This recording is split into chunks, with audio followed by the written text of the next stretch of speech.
বর্তমানে সৌদি আরবে প্রবাসী যারা আছেন, বিশেষ করে বাংলাদেশি যারা প্রবাসী আছেন, বর্তমানে কেউই ভালো নেই। বর্তমানে সৌদি আরবে কেউই ভালো নেই। তো ভালো না থাকার অনেকগুলো কারণ আছে। অনেকগুলো কারণের ভিতরে বর্তমানে সৌদি আরবে যা একটা মিশন চলতেছে, মিশনটার নাম হচ্ছে 2030-এর মিশন চলতেছে। এই মিশনের আওতায় আপনার বড় বড় অনেক প্রজেক্ট আছে। হুকুমার অর্থাৎ সরকারের অনেক বড় বড় প্রজেক্ট আছে। যে সমস্ত প্রজেক্টের লোভ দেখাইয়া বাংলাদেশ থেকে বিভিন্ন দালাল, বিভিন্ন এজেন্সি বাংলাদেশিদের পাঠাইতেছে। দেখা যাচ্ছে যে বয়স অনেকের অনেক বয়স্ক লোক পাঠাইছে, অনেক কম বয়সী লোক পাঠাইছে। কিন্তু যে সমস্ত কোম্পানিতে পাঠাইছে, এই সমস্ত কোম্পানিগুলো আসলেও কোনো কোম্পানি না। এগুলো সব সৌদির নামের ভিসা উঠাইয়া উঠাইয়া পাঠাইতেছে। বিভিন্ন সাপ্লাই কোম্পানি, এখানে বিভিন্ন দালাল আছে, তারা নিয়ে আসে, বিভিন্ন সাপ্লাই কোম্পানির কাছে আন্ডারে তাদেরকে আবার বেচে, বিভিন্ন ডিমান্ডের কাছে বিক্রি করে দেয়। তো এরকম করতে করতে তো বর্তমানে সৌদি আরবে এখন এমন একটা অবস্থা তৈরি করে ফেলছে, বিশেষ করে এখন বাংলাদেশি যারা আছে, বিশেষ করে বাংলাদেশি প্রবাসীরা, বর্তমানে এখন কেউ আর ভালো নেই, কেউই ভালো নেই।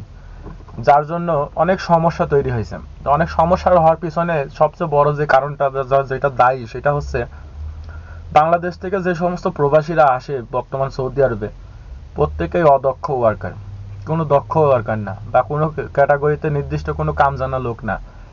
মনে করেন যে মন চাইছে বিদেশ যাব, সৌদি আরব যাব, একটা ভিসা মেলেছে, কি কাজ, ক্লিনারের কাজ দেবো, এই কাজ দেবো, সেই কাজ দেবো, এইভাবে অনেক রকম মিথ্যা সিথ্যা বলে মনে করেন ভিসাটা লাগাই দিয়েছে।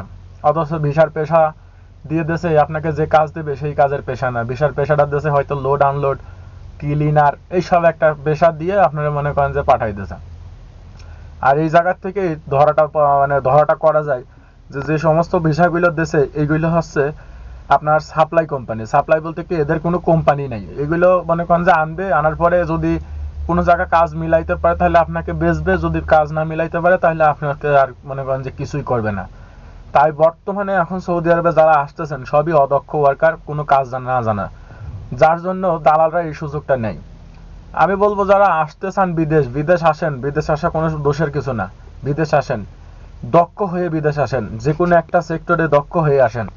আপনি যে কাজ জানেন সেই কাজটা দক্ষ হয়ে আসেন, যাতে আসলে পারে এখানে আপনি কাজ করে খাইতে পারেন, কাজটা খুঁজে বের করতে পারেন। আপনি যদি কাজ জানা লোক হয়ে থাকেন তাহলে অবশ্যই আপনার একটা চাহিদা আছে। সৌদি আরব বলেন, বিশ্বের যে কোনো জায়গায় বলেন, আপনার একটা চাহিদা আছে। আর আপনি যদি কাজ জানা না লোক হন, দেখা যাচ্ছে যে মনে চাইছে আপনি আয়া পড়ছেন, তাহলে পরে আপনার অনেক বড় ভুল করবেন, অনেক বড় ভুল করবেন এই বর্তমানে প্রতিযোগিতার বাজারে। আর বাংলাদেশ থেকে যারা আসেন তাদের এই বড় সমস্যা হওয়ার এই একটাই কারণ, সেটা হচ্ছে যে আসার সময় আমরা কোনো হিসাব নিকাশ করি না, মনটা চাইছে চলে আসছি, কোনো কাজ জানি না, কোনো কিছু না, আসার পরে এইখানে বিপদের শেষ নাই।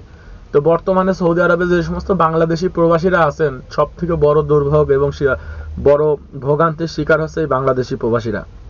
যার জন্য আমি বলবো যে আসার জন্য দক্ষ হয়ে বিদেশ আসুন। আপনি যে যে কাজ জানেন, আপনি ড্রাইভিং জানেন, সেটাতে দক্ষ হয়ে আসেন। আপনি ইলেকট্রিকের কাজ জানেন, সেটাতে দক্ষ হয়ে আসেন। আপনি প্লাম্বিং এর কাজ জানেন, সেটাতে দক্ষ হয়ে আসেন। আপনি ফ্রিজ টিভি ছাড়তে পারেন, সেটাতে দক্ষ হয়ে আসেন। আপনি এসির কাজ জানেন, সেটাতে দক্ষ হয়ে আসেন। আপনি রাজনীতি মিস্ত্রির কাজ জানেন, সেটাতে আপনি দক্ষ হয়ে আসেন। আপনি যে কাজ জানেন সেটাতে দক্ষ হয়ে আসেন। মনে করেন যে আপনি কৃষি কাজ করতেছেন, হুট করে মনে চাইলো, লেখাপড়া করতেছেন, হুট করে মনে চাইলো বিদেশ যাব, বিদেশ চলে আসতেছেন, আসার পরে বিপদের শেষ নাই। আজকে দালালের পাস ঘুরতেছেন, কাল ওই এক সাপ্লাই কোম্পানির পাস ঘুরতেছেন, ডিমান্ডের অফিসে ঘুরতেছেন, আকামা নাই, পুলিশে আপনাদের হয়রানি করতেছে, অনেক রকম সমস্যা। আর সৌদি আরবে 100টা লোক যদি আপনি গোনেন, শতকরা 100টা লোকের ভিতরে 80টা লোকেই হয়রানির শিকার। কারণ কি, তাদের হচ্ছে আসার সময়তে তারা ভুলটা করেছে। তারা ভুলটা এই জন্য করছে, তারা কোনো কাজ শিখে আসে নাই, বিভিন্ন এজেন্সির কথা, মিষ্টি কথার উপর ভিত্তি করে চলে আসছে, যার জন্য তাদের এখন অনেক বড় সমস্যার সম্মুখীন হতে হচ্ছে। আর বর্তমানে সৌদি আরবের আকামার খরচটা কিন্তু অনেক বেশি হয়ে গেছে, যার জন্য বিভিন্ন কফিল, বিভিন্ন অফিস, বিভিন্ন এজেন্সি যারা আনতেছে, তারা হচ্ছে আর আকামা বানাইতে চায় না খোদ কোম্পানি ছাড়া। কারণ আপনার সাপ্লাই কোম্পানি হইলে ওর কাছে কাজ নাই, ও আপনার আকামা বানাইয়ে করবে কি? 12,000 রিয়াল দিয়ে আপনার একটা আকামা, এক বছরের আকামা বানাইবে, ইন্স্যুরেন্সের খরচ আছে, আরো আনুষঙ্গিক খরচ আছে। তো 12,000 রিয়াল একটা আকামা বানাইতে গেলে খরচ হয়। তো 12,000 রিয়াল বাংলাদেশের টাকা মনে করেন 3 লাখ, 3.5 লাখ টাকা চলে আসে। তো সৌদির এত কি দায় ঠেকেছে, আপনার কোনো কাজ নাই, আপনাকে দিয়েও কোনো ইনকাম করতে পারতেছে না, আপনাকে 4 লাখ 4.5 লাখ টাকা দিয়ে 1 বছরে আকামা বানাই দেবে, যার জন্য আকামাগুলো বানায় না। আর এই ভোগান্তির শিকার হয় বাংলাদেশি প্রবাসীরা। সবচেয়ে বড় দোষ দেবো বাংলাদেশিদের, সেটা হচ্ছে আপনারা না জেনে চলে আসেন হুটহাট করে। বিদেশ যাব, শুধু সৌদি আরব না, সৌদি বাদে অন্য অন্য দেশ আছে, সেইখানে ট্রাই করেন। সৌদি আরব এখন আর সেই সৌদি আরব নাই আগের মতন যে আসলেন ইনকাম করলেন। আগে এক সময় মানুষ সৌদি আরবে বলদিয়াতে এসে লাখ লাখ টাকা কামাই গেছে। এখন বলদিয়াদের যদি আপনি জিজ্ঞেস করেন, বলদিয়া কোম্পানিটা যদি জিজ্ঞেস করেন, বলে যে ভাই বেতনটাই কোনো মতে পাওয়া যায়, ইনকাম যে কয় টাকা হয় সেই কয় টাকা এখানে খরচই হয়ে যায়, আগের মতন ইনকাম নাই। পুলিশের ঝামেলা, সৌদিরা ঝামেলা, অনেক ঝামেলা করে। তাই আবার এখানে সৌদিরাও আপনার মনে করেন যে আপনি মাল সামানা গোছায় রাখছেন, সৌদি কিছু পোলাপান আছে আইসে আপনার কাছে ছুরি ধরে আপনার কাছ থেকে নিয়ে যাবে। তো এখন বর্তমান সৌদি আরবে সবই হচ্ছে। তাই আমার মতে যারা আসবেন এখন বর্তমান 2025 সালে বা 26 সালে বা সামনে যারা আসার চিন্তা ভাবনা করতেছেন, যদি আসেন সঠিক এজেন্সি এবং সঠিক কোম্পানির ভিসা নিয়ে আসার চেষ্টা করেন এবং যে কোনো একটা সাইডে দক্ষ হয়ে আসার চেষ্টা করেন, যাতে ভবিষ্যতে আসলে পারে কষ্টটা না করা লাগে। আমি যখন প্রথম আসছিলাম তখন আমি আসলে একটু কষ্ট করছিলাম, তারপরেও কাজ জানতাম বলে খুঁজতে খুঁজতে, একটু কষ্ট করার পরে খুঁজতে খুঁজতে ভালো একটা কোম্পানি আমি পেয়ে গেছি। তারপর অনেক ঝামেলা হয়েছিল এক সময়, তারপরে সেইগুলো যাই হোক আর ওভারকাম করে আসছে, এখন বর্তমানে আছি ভালো, আলহামদুলিল্লাহ আছি।